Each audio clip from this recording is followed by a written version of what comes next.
And therefore, it's hardly surprising that it's this information that I'm going to be talking about now that has been most suppressed and most fiercely suppressed of all. Because if we realize who we really are and the nature of our true power to control our own destiny and control the direction of our lives, then the ability of a few to control the many becomes impossible. This is why we've had such emphasis over these thousands of years on creating religions and other prisons of the mind which have divorced us and kept us apart from the knowledge that would set us free. And we really come to another opposame, religion and science.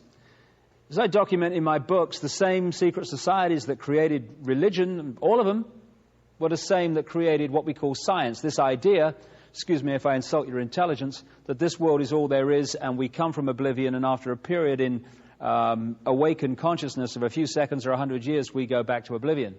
Get letters after your name for coming up for that, you know, it's amazing. And a big salary.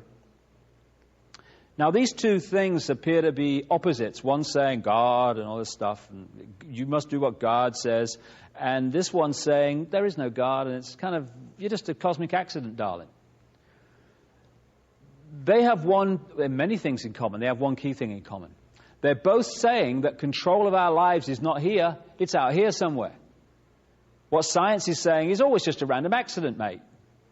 Just your luck. And over here in religion, it's saying, well, yeah, your destiny is controlled by whether you serve and do what God says. Oh, by the way, me and my long frock and nice collar, I know what God wants, so do what I tell you and you'll be fine, darling. And so religion was used for so long, and still is used massively, to control people and shut their minds off from the reality of who they are and the nature of their true power, life itself indeed. And when, particularly during the last couple of centuries, people began in increasing numbers not to buy that little scam, along came this world is all there is science to pick them up. And the idea of both, and indeed the creators of both, were high initiates of the secret society and mystery school network who knew that both versions of life were a load of old crap.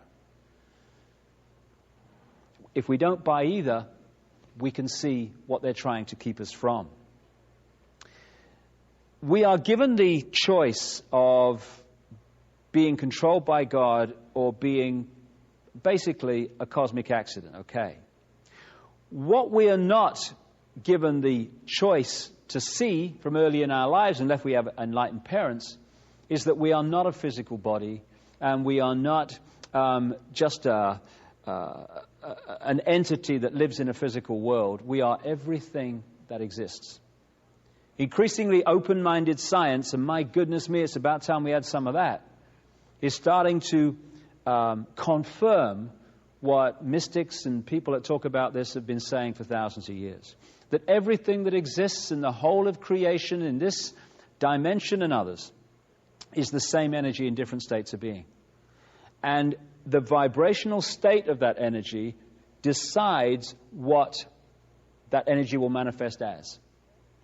And therefore, we are not the physical body. That is our genetic spacesuit through which we experience this world. What we are is multidimensional consciousness that animates that body. And the question is, how much of that consciousness are we going to access? A little bit or massive amounts of it? We have a connection between our spiritual energy self and our physical self, which is called the chakra system. It comes from a Sanskrit word meaning wheels of light, and the Sanskrit language comes from the Aryan race that came out of the Caucasus Mountains. You know the score by now. Now, what these chakra vortexes do, and there's 7 main ones but many others, is that they interpenetrate our levels of being. So we have a mental level, which is an energy field. It's a frequency range. That's our rational thought, as they call it.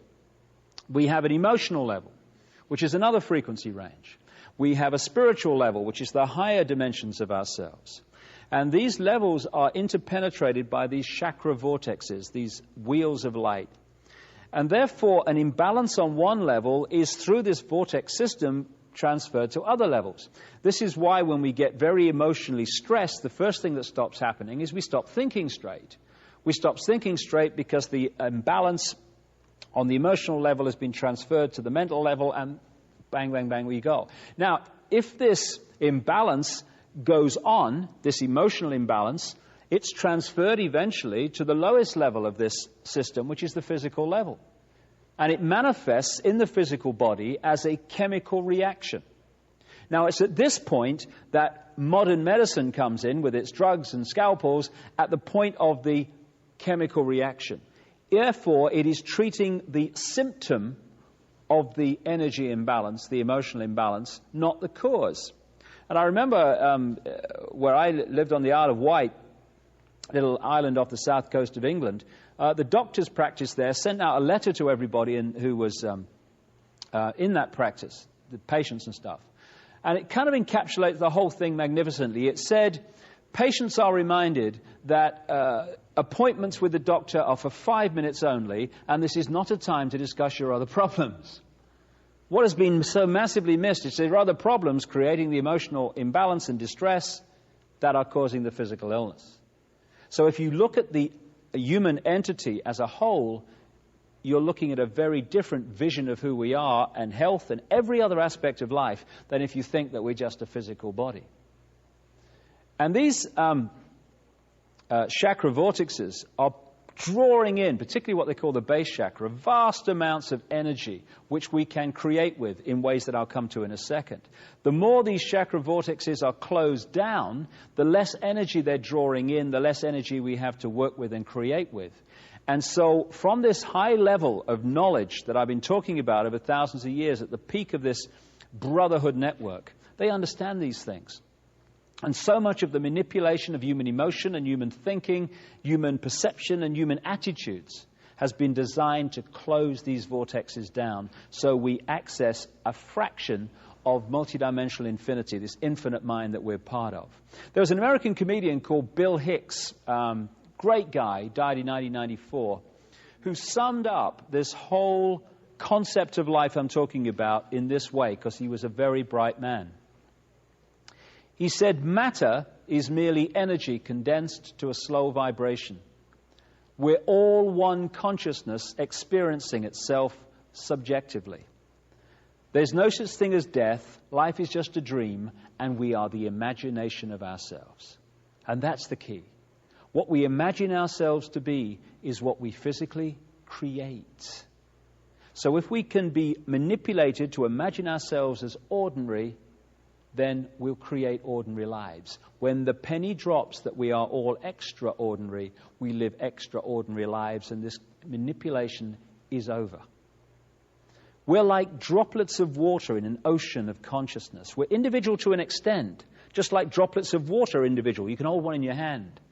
But those droplets together make up the ocean. Without the droplets, there is no ocean. It's the same with this infinite energy mind we call creation, God, whatever you want to call it Ethel, I'm not bothered. We are not part of that infinity. We are that infinity. If we open ourselves up to reconnect with it. And this is where we come back to the eggshell. Because most people are manipulated through fear and sense of limitation to shut off from that infinity and all its infinite wisdom, love, understanding that is available to be tapped any time, because it's us. Wherever you stand in infinity, you are at the center of infinity. So everything that exists is everything that exists. I am everything that exists. So are you. The more you realize that, the more you open up to the full infinity of who you are. Your life transformed. Your vision of yourself is transformed. Your vision of everything is transformed. The more you see yourself as just an individual, ordinary little man and woman in the street, I got no power, mate, what can I do? Once you do that, you are shutting yourself off from the infinity of who you are, and you become a fraction of what you are. And then you are able to be controlled, but only then.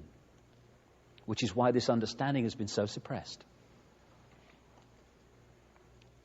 That's where most people live their lives. In a sense of, I can't, mate, I could never, mate, all the best things in life happen to someone else, mate. Oh, what can I do? And when we're there, piece of cake. Manipulator in one hand while having a cup of tea in another.